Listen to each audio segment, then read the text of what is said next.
Imagine waking up one morning to discover that you have been transformed into a giant insect. Not metaphorically, not symbolically, but literally your human form replaced by a chitinous exoskeleton and multiple legs. Your first concern is not the impossibility of your situation, nor the horror of your transformation, but rather how you will manage to get to work on time. This is the opening premise of Franz Kafka's The Metamorphosis, and it perfectly encapsulates what we have come to understand as the Kafkaesque, a condition where the absurd becomes mundane, where bureaucratic nightmares masquerade as normal life, and where the individual finds themselves trapped in systems beyond their comprehension or control. Franz Kafka, sweet, a name that has transcended literature to become an adjective describing the most bewildering aspects of modern existence, created works that continue to resonate with readers more than a century after his birth. His stories of impossible trials, inexplicable transformations, and labyrinthine bureaucracies speak to something fundamental about the human condition in the modern world. Yet the man behind these profound works lived most of his life believing himself to be a failure, dying at the age of 41 with most of his greatest works unpublished, and even requesting that they be destroyed. Franz Kafka has done something that very few writers in all of human history have managed to accomplish. He has turned his own name into an adjective. When we call something Kafkaesque, we do not simply mean that it reminds us of his books. We mean something far more specific and far more disturbing. We mean a situation in which the rules of ordinary life have quietly inverted themselves, in which the systems designed to protect you have become the very instruments of your confusion and your suffering, in which you are guilty of something you cannot name, pursued by forces you cannot see, trapped inside a logic you cannot decode. Kafkaesque is the feeling of standing in a government office and being told that the form you need to complete does not exist, and yet your case cannot proceed without it. It is the sensation of being accused without being told the charge. It is the experience of reaching for something that moves further away the harder you reach for it. That a single human being, writing in the early decades of the 20th century, from a small apartment in Prague, could so perfectly anticipate the psychological texture of modern bureaucratic life, digital alienation, institutional dehumanization, and existential groundlessness, is itself a kind of philosophical miracle. Kafka was not writing prescriptions for how to live. He was not constructing utopias or proposing revolutions. He was doing something far more difficult and far more lasting. He was holding a mirror up to the modern condition with a precision so exact and so unsparing that the image it reflected has only grown clearer with each passing decade. Yet the man behind that mirror lived most of his life believing himself to be a failure. He died at 41 from tuberculosis, having published only a fraction of his work, having asked his closest friend to burn the rest. He never married, never left a stable relationship, never felt that he had written anything truly worthy of preservation. And from those ashes, from those manuscripts that were supposed to be destroyed, emerged one of the most enduring philosophical and literary legacies of the modern era. This video is an attempt to understand that legacy fully, not simply to summarize the plots of Kafka's novels or rehearse the biographical facts of his life, but to engage seriously with the philosophical vision that his work contains, to ask what Kafka actually thought about the world, about guilt and authority, about the individual and the system, about language and silence, about God and the absence of God, about the nature of hope in a situation that appears structurally hopeless. To bring the full weight of philosophical tradition to bear on his stories, and to ask what those stories, in turn, reveal about the philosophical tradition itself. We will move through his life and his work, drawing on the insights of thinkers from Kierkegaard and Nietzsche to Carl Jung, from Max Weber and Hannah Arendt to Walter Benjamin and Theodore Adorno, from Albert Camus and Jean-Paul Sartre to Michel Foucault and Giorgio Agamben. We will explore the psychological dimensions of his writing, the social and political critiques embedded in his fiction, the spiritual questions that haunt every page, and the extraordinary relevance of his vision for the world we inhabit today. By the end, we will understand not only who Franz Kafka was, but why the world he described is, in so many ways, the world we are still living in. Such as, to understand Kafka's philosophy, we must first understand the world into which he was born.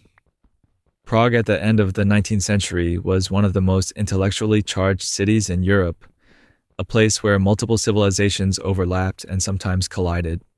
It was a city of competing languages, competing identities, and competing versions of history. Czech nationalism was rising against the old Austro-Hungarian imperial order. The German-speaking minority, of which Kafka's family was a part, occupied an ambiguous position of cultural privilege combined with ethnic vulnerability. And within that German-speaking minority, the Jewish community occupied an even more complicated space, simultaneously integrated into bourgeois professional life and marked by centuries of exclusion and suspicion. Kafka grew up at the intersection of all these tensions. He wrote in German but lived in Czech-speaking Prague. He was Jewish but largely secular. He was educated in the Austro-Hungarian imperial tradition but lived through the dissolution of that empire. He was trained as a lawyer but worked in insurance. He aspired to literature but spent most of his working hours in bureaucratic administration. He was, by almost every measure, a man caught between worlds, belonging fully to none of them. And it is precisely this condition of permanent in-betweenness that would become the philosophical signature of everything he wrote. The German sociologist Georg Simmel, writing in the same period, described the figure of the stranger as someone who arrives today and stays tomorrow, who is near and far at the same time, who participates in a community without ever fully belonging to it. Simmel's stranger is not defined by physical distance, but by a particular social and psychological position, a simultaneous proximity and remoteness that gives him a peculiar kind of clarity about the social world he inhabits.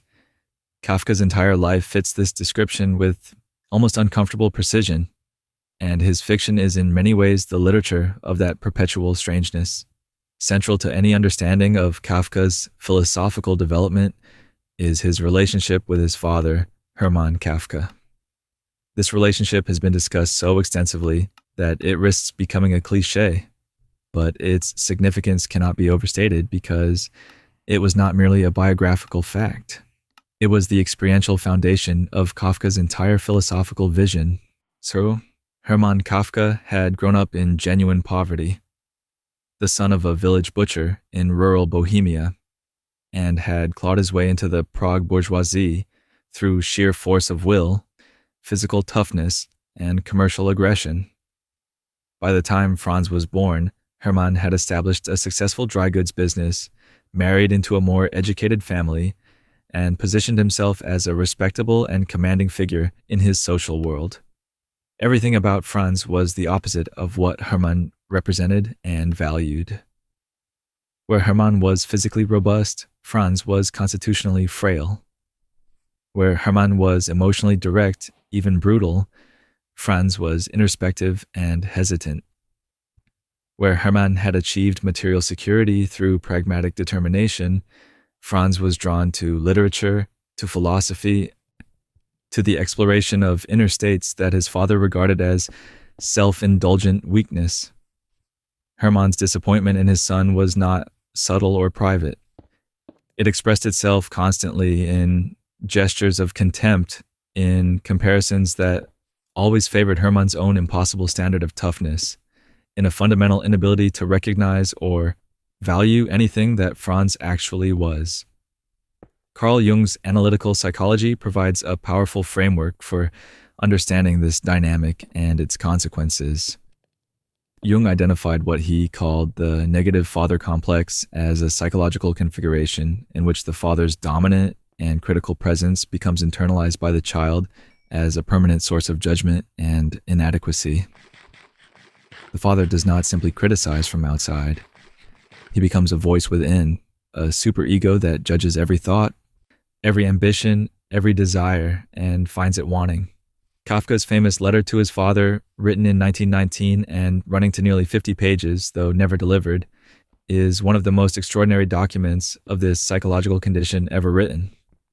In it, Kafka analyzes with devastating precision the mechanisms by which Hermann's personality had colonized his own inner life, making it impossible for him to act decisively in any domain without encountering the paralyzing weight of paternal judgment. But what Jung also recognized, and what is crucial for understanding Kafka's philosophical significance, is that such psychological configurations are not merely private pathologies. They are also creative sources. The individual who cannot resolve the conflict between the father's world and his own inner world, who remains suspended between these two irreconcilable imperatives, is precisely the individual who is forced to develop alternative modes of understanding reality. Unable to inhabit the world of conventional success, he is compelled to explore the territories that conventional success refuses to acknowledge. The guilt, the inadequacy, the paralyzing self-doubt that Kafka carried throughout his life were the very forces that drove him into the depths of human experience that his fiction maps with such terrifying accuracy. Kafka's formal education at the German University in Prague brought him into direct contact with the philosophical currents that would shape his literary vision. He encountered the work of Friedrich Nietzsche, whose proclamation of the death of God and his diagnosis of European nihilism provided one of the central intellectual frameworks of the age. Nietzsche's central insight was that the Christian moral framework that had organized Western civilization for nearly 2 millennia had lost its metaphysical foundations. People continued to live according to moral values inherited from Christianity, continued to believe in concepts like guilt, duty, sacrifice, and redemption. But the God who had once grounded those values and given them cosmic significance was no longer credible to the educated modern mind. The result was what Nietzsche called nihilism, not the simple absence of values, but the far more disturbing condition of people acting as though values matter while secretly suspecting at some level that they do not. However, this diagnosis resonated deeply with Kafka, but his response to it was very different from Nietzsche's own. Nietzsche's proposed solution to nihilism was the figure of the Übermensch, the individual who creates his own values through an act of pure will, who stands beyond the moral frameworks inherited from the past and imposes his own meaning on a meaningless universe. This was a vision of heroic self-assertion, of creative power, of the individual as the ultimate source of significance. It was, in almost every respect, the mirror image of everything Kafka felt himself to be. Where Nietzsche celebrated strength, Kafka was constitutionally drawn to vulnerability. Where Nietzsche proposed creative self-overcoming, Kafka experienced every attempt at self-assertion as immediately undercut by guilt and self-doubt. Kafka could not become the Nietzschean hero, but he could and did become the philosopher of everyone who cannot. He also encountered the work of Søren Kierkegaard, the Danish philosopher who'd written several decades earlier about what he called the sickness unto death, a form of despair that arises not from the absence of life, but from the presence of a self that cannot become what it is meant to be. Kierkegaard's analysis of anxiety identified it as the fundamental human emotion, arising not from specific threats, but from the vertiginous awareness of freedom itself. Human beings, unlike animals, must constantly choose who to become. This freedom is the source of our dignity and our creativity, but it is also the source of our deepest anxiety because with every choice we make, we simultaneously foreclose all the other choices we might have made, and we can never be certain that we have chosen rightly. Kafka's entire body of work is a sustained exploration of this Kierkegaardian anxiety, the paralysis that results from confronting a freedom that seems to offer infinite possibility, and yet, in practice, seems to deliver only confusion and guilt. After completing his law degree, Kafka found employment at the Workers' Accident Insurance Institute for the Kingdom of Bohemia in Prague, a position he would hold for most of his working life. His daily work involved investigating workplace accidents, assessing claims from injured workers, and navigating the complex regulatory framework that governed industrial compensation. It was, by almost any standard, exactly the kind of professional life he had never wanted. Les Franz, and yet it was also, in a very real sense, the laboratory in which his most important philosophical observations were made. What Kafka witnessed every day at the Insurance Institute was the operation of a modern bureaucratic system in its most unadorned form. He saw workers who had been genuinely injured, who were in genuine need, being processed by a system that was ostensibly designed to help them, but that operated according to an internal logic almost entirely disconnected from their actual suffering. Forms had to be filled out correctly. Categories had to be applied consistently. Regulations had to be followed regardless of whether they served the purposes for which they had been created. The system was not malicious. Its individual operators were not cruel. But the result of its operation was often the same as if both malice and cruelty had been deliberately engineered into its design. Max Weber, the German sociologist who was developing his analysis of modern bureaucracy during exactly this same period, identified bureaucracy as the defining institutional form of modern rational society. For Weber, bureaucracy represented the triumph of what he called formal rationality, the application of calculable rules and procedures to the organization of social life. This form of rationality was extraordinarily efficient by certain measures. It eliminated personal favoritism, applied rules consistently regardless of who was involved, and created predictable, transparent procedures that anyone could, in principle, understand and navigate. But Weber also saw the shadow side of this achievement. Formal rationality, divorced from what he called substantive rationality, from the actual human purposes that social institutions are supposed to serve, had a tendency to become autonomous, to follow its own internal logic without reference to the welfare of the human beings it was supposed to be organizing. Weber's famous metaphor for this process was the iron cage.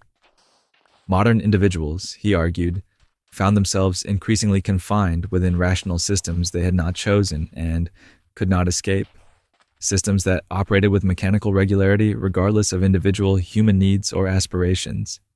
The cage was not imposed from outside through force. It was built from the inside through the very processes of rationalization that modernity had promoted as the path to human freedom and progress. Kafka's fiction is, among other things, the literature of life inside Weber's iron cage, seen from the perspective of the caged rather than the architects. The trial, written in 1914 and 1915, though not published until after Kafka's death, presents this condition with a philosophical precision that has never been surpassed. Joseph K., a bank official, wakes one morning to find himself arrested. He is not told what he is charged with. He's not taken to a conventional prison. He's not prevented from continuing his daily life and his professional duties. But he is arrested, in some technical sense, by agents of a court whose operations he cannot understand and whose location he cannot find. The genius of Kafka's construction lies in what the novel does not provide. It does not tell us what crime Joseph K. may have committed. It does not clarify the court's jurisdiction, its procedures, its standards of evidence, or its criteria for judgment. These things remain permanently opaque, not because Kafka could not have provided them, but because their opacity is the philosophical point. Joseph K. cannot mount a defense because he does not know what he is defending against.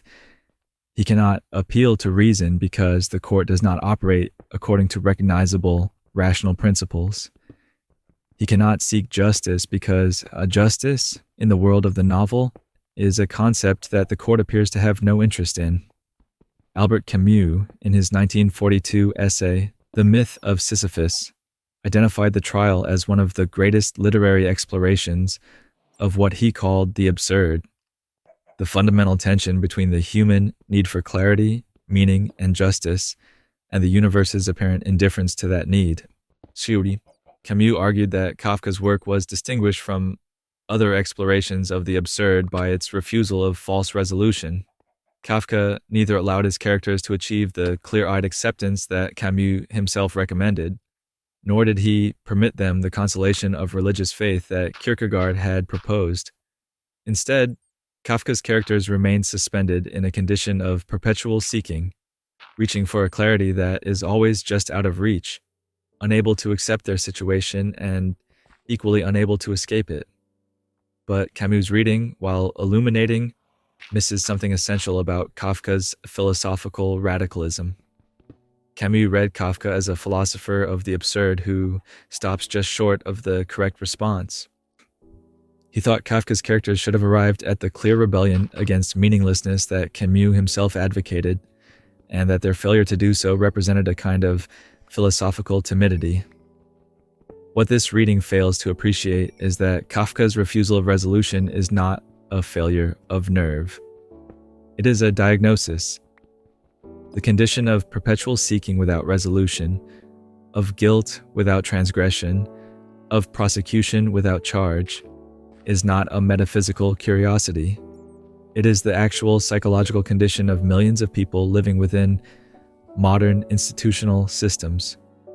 Kafka is not prescribing timidity. He is describing reality.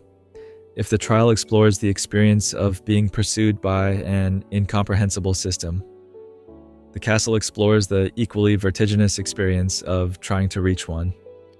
Kei, the protagonist, Gishu, arrives in a village as a land surveyor, supposedly summoned by the mysterious castle that governs the village and its surrounding territory. But Kei can never gain access to the castle. He cannot confirm that his services are actually required. He cannot speak directly to any authority capable of resolving his situation. He is met at every turn by an infinite regress of intermediaries, officials who claim to represent higher officials, who in turn defer to still higher officials, whose will can only be interpreted by those below them and never directly consulted. The philosophical resonance of this construction is extraordinarily rich. On one level, the castle can be read as a satire of Austro-Hungarian bureaucracy, which was notoriously labyrinthine, even by the standards of the time. But Kafka's imagination reaches far beyond institutional satire. The castle functions simultaneously as an analysis of the structure of modern authority, a meditation on the human relationship to the divine, and an exploration of what it means to seek legitimacy in a world where the ultimate sources of legitimacy are systematically inaccessible. Walter Benjamin, the German Jewish cultural theorist who wrote one of the most penetrating analyses of Kafka's work, argued that the castle represented a secularized and inverted version of the Kabbalistic description of the divine. In the Kabbalistic tradition, the divine is infinitely transcendent, approachable only through multiple levels of mediation, accessible only to those who have undergone the most rigorous spiritual preparation. The Sephirot, the divine emanations, create a hierarchical structure through which the infinite can interact with the finite world. But in Kafka's castle, this hierarchical structure survives its theological content. The hierarchy remains, the intermediaries remain, the infinite regress of levels remains. What has been lost is the ultimate presence that the structure was supposed to mediate. The castle is a theological architecture that has survived the death of God. This reading illuminates something that purely sociological or psychological interpretations of Kafka tend to miss. The anguish of Kei's situation is not simply the frustration of dealing with red tape. It is the anguish of a creature built for transcendence, built with a longing for ultimate meaning and ultimate connection. Condemned to spend its life navigating the institutional residue of a transcendence it can no longer directly access. The bureaucracy is not merely inefficient, it is a kind of counterfeit sacred, a system that mimics the forms of ultimate authority without possessing ultimate authority's substance. Perhaps the most disturbing and most philosophically original aspect of Kafka's vision is his analysis of guilt. In both The Trial and The Metamorphosis, and throughout his shorter fiction, Kafka's characters experience profound, incapacitating guilt without being able to identify any specific transgression that might justify such feelings. Joseph K. feels guilty about his arrest despite having no knowledge of any crime he might have committed. Gregor Samsa, having transformed into an insect, immediately feels responsible for the disruption his transformation has caused his family, as though his metamorphosis were a moral failing for which he owes apology and compensation. This is not simply a literary device. It is a philosophical observation of the highest importance. Kafka recognized, with a precision that anticipated the most sophisticated 20th century analyses of power, that one of the most effective mechanisms of social control is the production of generalized guilt. Guilt that is not attached to any specific act or failure, but that permeates the individual's entire sense of self.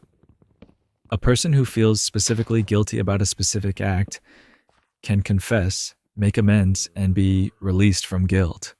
But a person who feels generally guilty, whose very existence seems to constitute an offense against some standard they can never quite identify, has no such escape.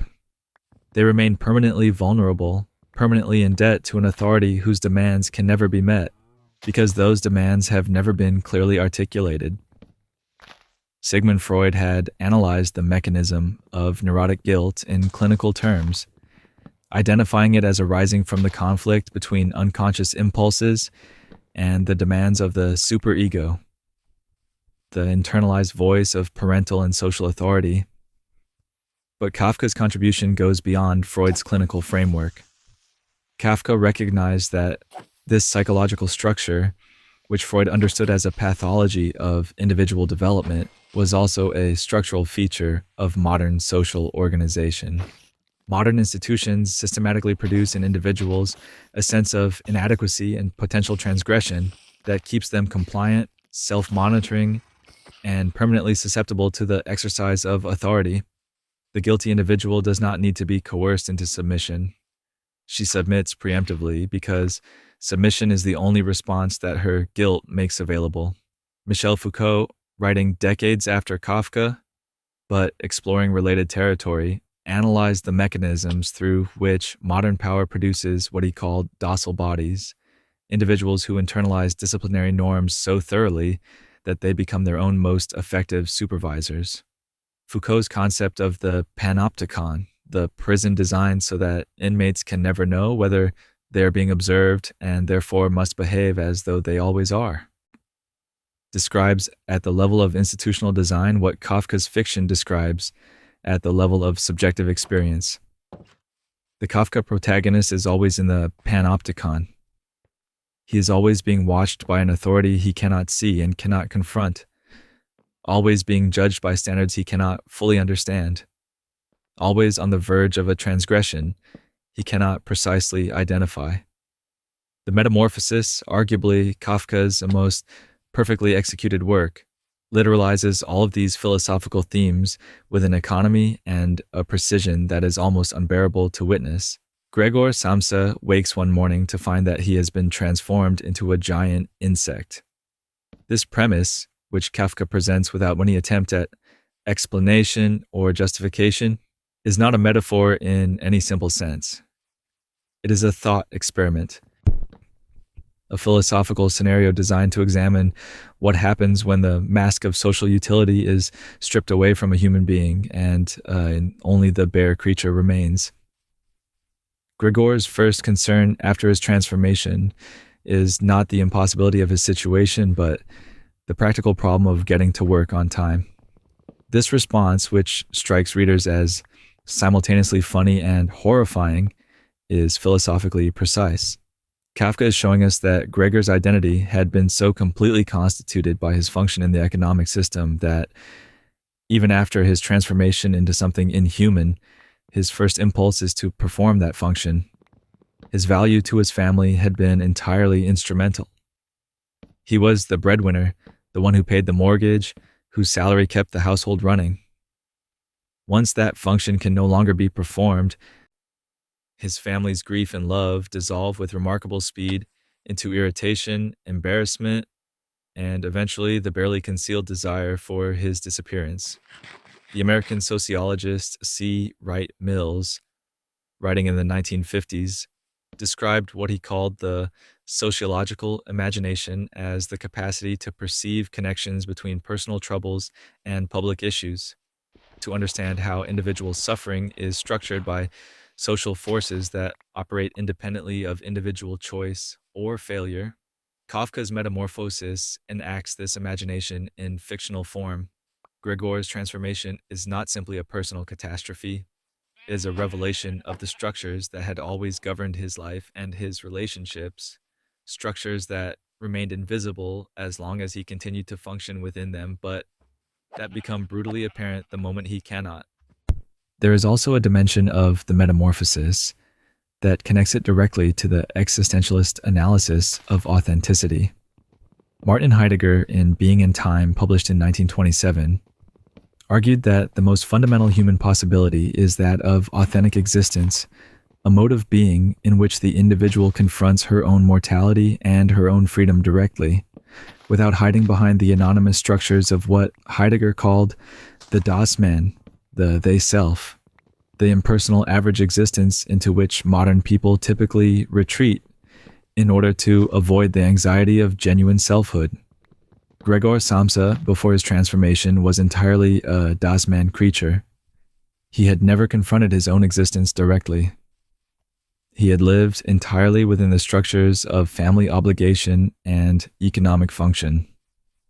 His transformation forces him for the first time into something resembling authentic confrontation with his actual situation, even as it makes authentic social existence impossible. One of the most striking and philosophically significant features of Kafka's fictional worlds is the systematic breakdown of meaningful communication. Characters speak past each other with remarkable consistency. Official pronouncements convey not clarity but confusion. Attempts at explanation generate further misunderstanding. The more characters try to communicate, the more isolated they become within their own private worlds of meaning. Ludwig Wittgenstein, a near contemporary of Kafka, whose philosophical development was also shaped by the intellectual culture of Vienna and Prague, was developing his analysis of language during exactly this same period.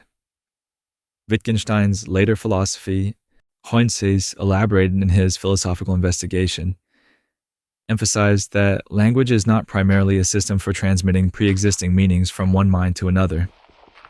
It is, rather, a form of activity embedded in specific practices and forms of life. Words mean what they do within particular language games, forms of shared practice that give linguistic expressions their significance. When these shared practices break down, when participants in a conversation are not playing the same language game, communication becomes impossible, not because either party is stupid or dishonest, but because the shared ground of meaning that language requires has ceased to exist. Kafka's characters are perpetually in this condition. Joseph K. Martret cannot communicate with the court because the court operates according to a language game whose rules he has never been taught and can never learn. K cannot negotiate with the castle's bureaucracy because the communicative norms of the castle world are systematically opaque to outsiders. Gregor Samsa cannot communicate with his family after his transformation because his physical alteration has placed him definitively outside the language game of human social interaction. In each case, the breakdown of communication is not accidental or contingent. It is structural, built into the nature of the situation itself. Walter Benjamin identified this crisis of communication as one of the defining features of modernity. In his analysis of Kafka's work, Benjamin argued that Kafka had captured something essential about a historical moment in which the transmission of wisdom from generation to generation had definitively broken down. Traditional societies maintained their coherence through the continuous transmission of narrative wisdom, stories that encoded accumulated human experience and provided frameworks for navigating the challenges of individual and collective life. Modernity had disrupted this transmission, not through any single catastrophic event, but through the gradual erosion of the shared practices and the stable communities within which such transmission had been possible. Kafka's characters are the inheritors of this disruption, people who need guidance and cannot receive it because the channels through which guidance once flowed have been permanently blocked. This analysis of communicative breakdown connects to a broader philosophical problem that Kafka's work illuminates with particular force: the problem of testimony, of bearing witness to experience in a world where shared frameworks of meaning have dissolved. Hannah Arendt, the political philosopher who was profoundly influenced by both Kafka and the broader tradition of Central European Jewish thought, argued that one of the most devastating consequences of totalitarian systems was their systematic destruction of the capacity for meaningful testimony. Not only did such systems perpetrate atrocities, they also created conditions in which those atrocities could not be adequately communicated to those who had not witnessed them, because the very concepts required to describe what had happened had been corrupted or destroyed. Kafka was writing before the totalitarian catastrophes of the mid-20th century, but his fiction anticipates with uncanny precision the philosophical problems that those catastrophes would raise. His characters are not simply frustrated by an inability to communicate. They are isolated within experiences that resist communication, not because those experiences are too extreme to describe, but because the social and institutional frameworks within which communication normally operates have ceased to function in ways that would make their testimony intelligible. Giorgio Agamben, the Italian philosopher, who has written extensively about the intersection of law, biopolitics, and bare life, reads Kafka in the context of what he calls the state of exception, the suspension of normal legal and constitutional frameworks that modern states invoke in conditions of emergency, but that, Agamben argues, has become in many ways the permanent condition of modern political life. In Kafka's fiction, the state of exception is not a temporary emergency measure. It is the normal condition. Joseph K. is subject to a legal system whose rules cannot be known, whose procedures cannot be challenged, whose authority cannot be questioned. This is not an aberration from normal legal life. It is, Kafka suggests, a revelation of the structures that were always present beneath normal legal life's reassuring surface. It would be a serious misreading of Kafka to understand him as simply a secular writer whose concerns are entirely social and psychological.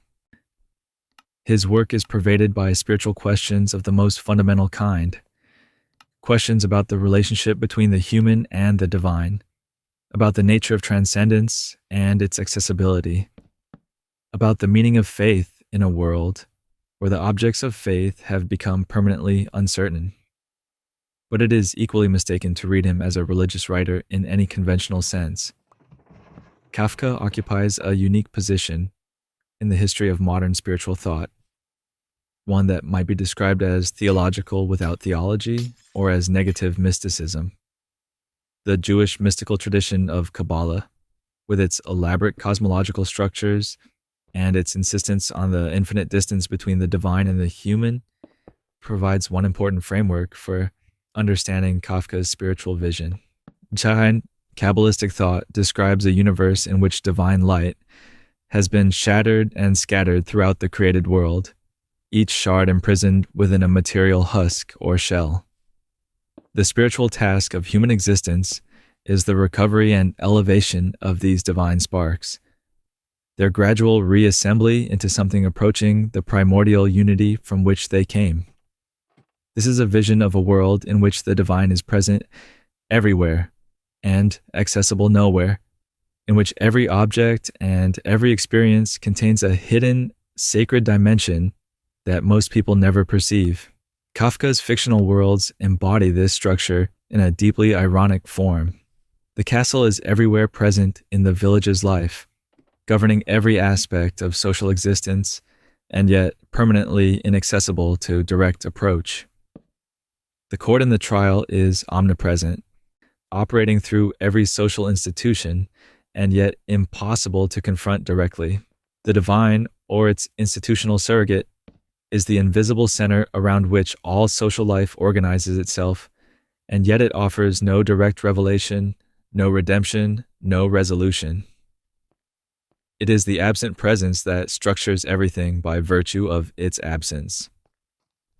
The theologian Paul Tillich argued that Kafka's work represented what he called the Protestant principle applied to modern secular life, the relentless critique of every finite claim to ultimate status, the refusal to allow any human institution, any social system, any ideological framework to occupy the place that belongs only to the truly ultimate. On this reading, Kafka's bureaucratic nightmares are not anti-theological. They are profoundly theological, in the sense that they reveal the idolatrous character of modern institutions, their pretension to the kind of absolute authority that belongs, if it belongs anywhere, only to a genuinely transcendent source. This analysis raises what is perhaps the most fundamental question about Kafka's philosophical vision. Is there any place in it for hope? The surface answer appears to be no. Kafka's characters do not achieve their goals. They do not find justice, reach the castle, or escape the systems that entrap them. The logic of his fictional world seems to foreclose every avenue of escape or resolution. And yet, something in Kafka's work resists the simple verdict of despair. Ernst Bloch, the German Marxist philosopher whose life's work was a systematic analysis of utopian hope as a fundamental dimension of human experience, argued that hope was not simply an emotion or a psychological attitude. It was an ontological category, a feature of the structure of human existence itself. Human beings are constitutively oriented toward a not yet that calls them forward, toward possibilities that have not yet been actualized, toward a fullness of being that the present moment always falls short of. This orientation is not optional. It is built into the very structure of conscious temporality. Kafka's characters never achieve what they seek, but they never stop seeking. This persistence in the face of structural hopelessness is not, as it might initially appear, a sign of delusion or stupidity. It is the expression of something Bloch would recognize as the deepest human impulse, the refusal to accept the present as final, the insistence on the possibility of something beyond what currently exists. The fact that Kafka's fictional worlds consistently frustrate this impulse does not negate its significance. If anything, the systematic frustration of human longing makes that longing more visible, more precisely defined, more philosophically insistent. Walter Benjamin identified a tiny, almost imperceptible dimension of hope in Kafka's work that he described as a weak messianic force, a fragile possibility of redemption that is always present but always in danger of being lost. Benjamin was drawing on the Jewish mystical tradition, in which every moment contains the potential for the arrival of the Messiah, not as a triumphant historical event, but as a quiet transformation of how things are seen and understood. The messianic moment, for Benjamin, is not an escape from history, but a sudden perception of the connections between the present and all the suffering and aspiration of the past, a recognition that no moment of genuine human striving is ever entirely lost. The thinkers of the Frankfurt School, including Theodor Adorno, Max Horkheimer, and Herbert Marcuse, developed in the mid-20th century what they called critical theory, a form of social analysis that drew on Marxism, psychoanalysis, and the European philosophical tradition to analyze the specific forms of domination characteristic of modern capitalist society. These thinkers saw in Kafka's work one of the most penetrating literary analyses of what they called the administered society, a form of social organization in which technical rationality has been systematically divorced from human purposes. creating systems that operate with extraordinary efficiency but serve no recognizable human good. Adorno, in particular, was deeply influenced by Kafka, and Jan returned to him repeatedly throughout his career. For Adorno, Kafka's significance lay precisely in his refusal of resolution, his insistence on maintaining the tension between the promise of meaning and its systematic denial, rather than resolving that tension through either religious consolation or political optimism. Adorno's concept of negative dialectics described a form of thinking that refuses false totality, that insists on attending to the particular, the marginal, and the excluded, rather than subsuming them into overarching conceptual frameworks that inevitably distort what they claim to explain. Kafka's fiction practices this kind of thinking at the level of narrative. His stories resist the overarching frameworks that would make them comfortable or resolved. They do not yield to the demand for meaning that readers, trained by centuries of narrative convention to expect resolution, bring to them. They remain stubbornly open, stubbornly particular, stubbornly resistant to the consolations of philosophical system building. This is not a limitation of Kafka's art. It is, Adorno would argue, its greatest philosophical achievement. Hannah Arendt's famous analysis of what she called the banality of evil, developed in her account of the Eichmann trial in Jerusalem, describes a form of moral failure that Kafka had anticipated in his fiction with remarkable precision. Arendt's argument was that the most devastating evil of the 20th century had been perpetrated not by monsters or fanatics, but by bureaucrats, sought out by people who had substituted institutional compliance for personal moral judgment, who had processed human beings through systems of administration without exercising or even possessing the capacity for the kind of thinking that would have allowed them to recognize what they were doing. The connection to Kafka's world is direct and disturbing.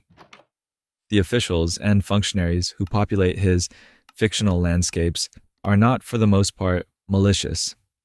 They are simply people who are doing their jobs, following procedures, processing cases according to the rules of the system within which they operate. Their compliance with those rules causes enormous suffering, but that suffering is not the result of deliberate cruelty.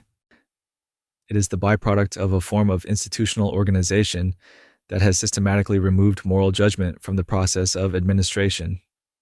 Kafka understood decades before Arendt that this kind of systemic, impersonal, procedural suffering was not an aberration from modern institutional life.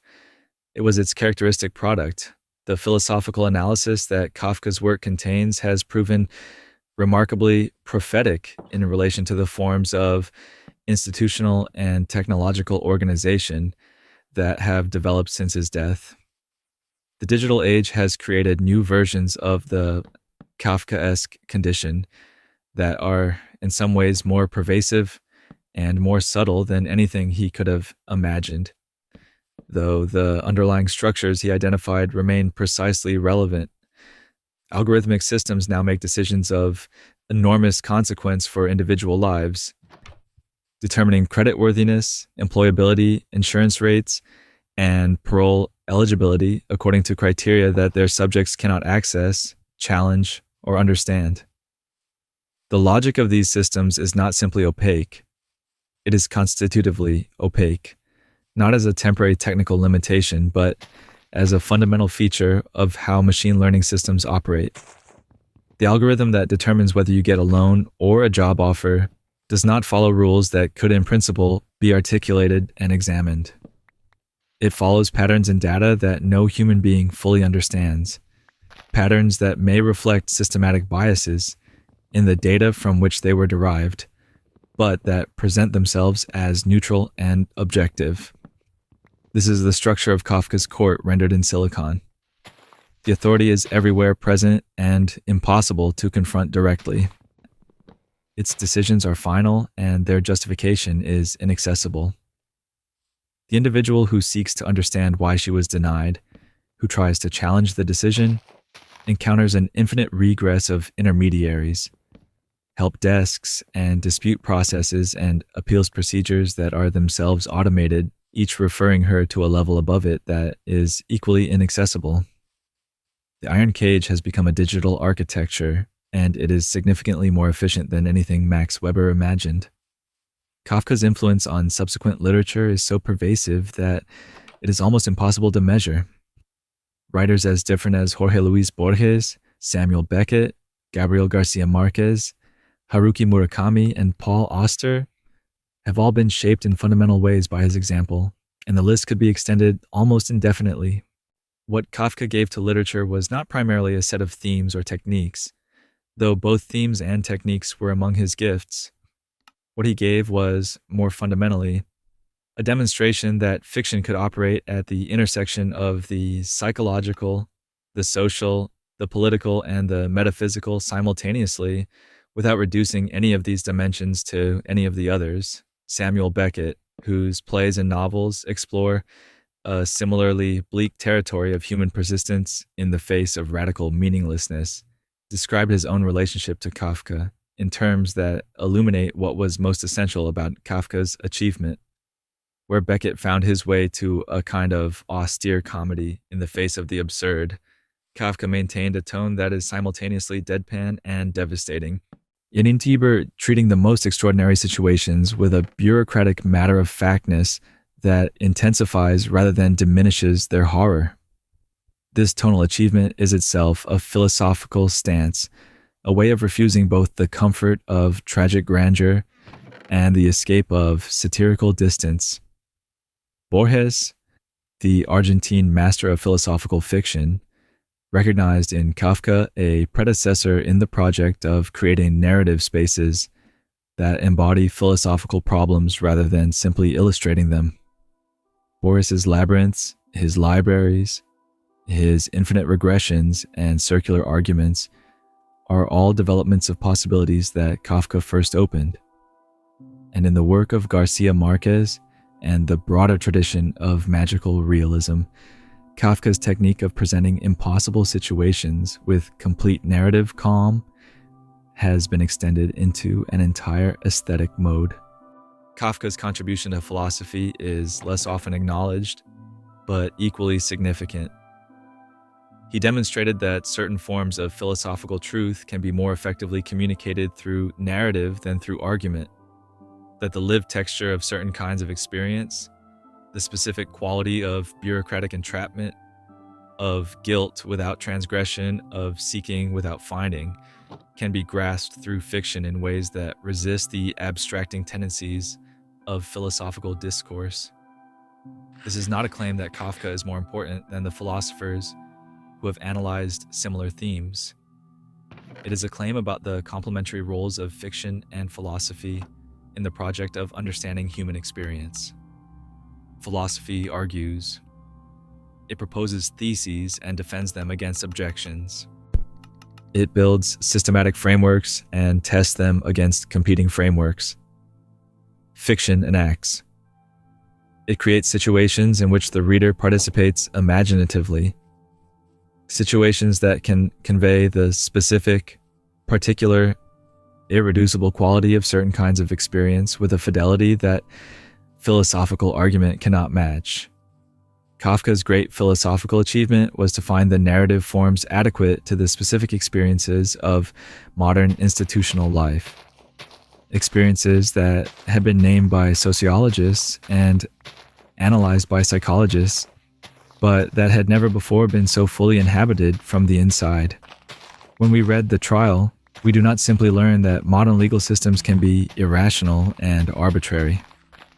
We experience from the inside what it feels like to be a rational, well-intentioned person confronting an institutional system whose rationality has become completely alienated from human purposes. That experience, once undergone, changes how we understand both ourselves and the systems within which we live. It is significant that Kafka's 3 novels are all unfinished. The Trial ends with Joseph K's execution, but without the resolution of the questions that his case has raised. The castle breaks off mid-sentence, with K still seeking access to the authority that governs his life. America, his earliest novel, simply stops. These incomplete endings are not simply a biographical accident, a consequence of Kafka's early death and his ambivalent relationship to his own work. They reflect something essential about his philosophical vision. The problems that Kafka's fiction identifies do not have solutions. The tension between individual human dignity and the impersonal logic of modern institutions is not a problem that can be resolved through better institutional design or more enlightened management. The anxiety that arises from human freedom is not a pathology that can be cured through therapy or medication. The longing for transcendence in a world where traditional transcendence has become unavailable is not a confusion that can be dissolved through better philosophical argumentation. These are permanent features of the human condition in modernity, features that can be managed and navigated but not escaped. Kafka's unfinished novels are philosophically honest in a way that completed and resolved narratives would not be. They are, in this sense, invitations rather than conclusions. They invite us to continue the inquiry that they begin, to bring our own experience of bureaucratic entrapment, of guilt without transgression, of seeking without finding into conversation with the philosophical and imaginative resources that Kafka's work makes available. They invite us to understand our own lives as Kafkaesque, not in a spirit of despair, but in the spirit of the rigorous self-examination that Kafka himself practiced throughout his life, the recognition that honest confrontation with the actual conditions of our existence is the beginning and perhaps the only available form of genuine philosophical wisdom. Franz Kafka died in 1924 asking his friend Max Brod to burn everything. Brod refused, and from that act of literary disobedience, one of the most important philosophical legacies of the modern era was preserved. What Kafka's work offers us ultimately is not a philosophy in the sense of a systematic account of the nature of reality or a prescriptive guide to how life should be lived. It offers something at once humbler and more demanding, a set of images, situations, and narrative structures that make visible the features of modern life that we most urgently need to understand and that we most stubbornly prefer not to see. The bureaucratic labyrinth is not a fantasy. The guilt without transgression is not a neurotic distortion. The castle that is everywhere present and nowhere accessible is not a surrealist invention. They are faithful representations of structures and experiences that pervade the lives of most people in modern societies, and that most of those people most of the time manage to avoid confronting directly. Kafka confronted them directly. He did so not as a polemicist or a reformer, but as an artist, which is to say, as someone whose primary responsibility was to the truth of his perception rather than to the comfort of his audience. He paid a severe personal price for this commitment. He spent his life in a condition of radical self-dissatisfaction, never believing that his work had adequately captured what he was trying to see, never believing that his life had been anything other than a failure, relative to the impossibly demanding standards he had internalized from his father and his culture and his own relentless self-scrutiny. But the work survived. It survived because it had managed to do what the greatest art always manages to do: to translate private suffering and private vision into forms of understanding that are universally accessible, to take the most particular and most local of human experiences and reveal within them structures of significance that transcend the particular and the local. The man who felt most completely trapped between worlds, who belonged fully to none of the communities available to him, who could find no secure ground in his Jewish identity, his German language, his bourgeois education, or his bureaucratic profession, turned that condition of permanent in-betweenness into the most precise map we have of the condition of the modern self. We are all, in the end, more Kafkaesque than we would like to admit. We are all navigating systems we did not design and cannot fully understand. We are all carrying guilt whose origins we cannot precisely locate. We are all seeking access to a castle whose gates remain, for most of us, most of the time, firmly closed. The question that Kafka's work leaves us with is not whether we can escape these conditions, because we cannot. The question is whether we can inhabit them with the honesty, the clear-sightedness, and the persistent, unglamorous, tragic dignity that his own life and work exemplify. That is the philosophy of Franz Kafka. Not a system, but a practice. Not a solution, but a way of seeing. Not a destination, but a posture toward the journey. One that asks us to look, without flinching and without false consolation, at the world as it actually is, and to find in that honest looking, however uncomfortable, the only form of freedom that remains genuinely available to us. If this video has raised questions you want to explore further, consider diving into the trial, the castle, or the metamorphoses themselves. For secondary reading, One Page, Walter Benjamin's essay, Franz Kafka. On the 10th anniversary of his death, and Theodore Adorno's notes on Kafka are the most philosophically rigorous engagements with his work available in English. Max Broad's biography remains essential context, and Rainer Stack's 3-volume biography, completed in 2013, is the definitive account of Kafka's life and its relationship to his work. Share your thoughts in the comments below. Have you encountered your own Kafkaesque moments? Which of his works has stayed with you most persistently, and why? The conversation Kafka began more than a century ago is still very much ongoing, and your experience and your thinking are a part of it.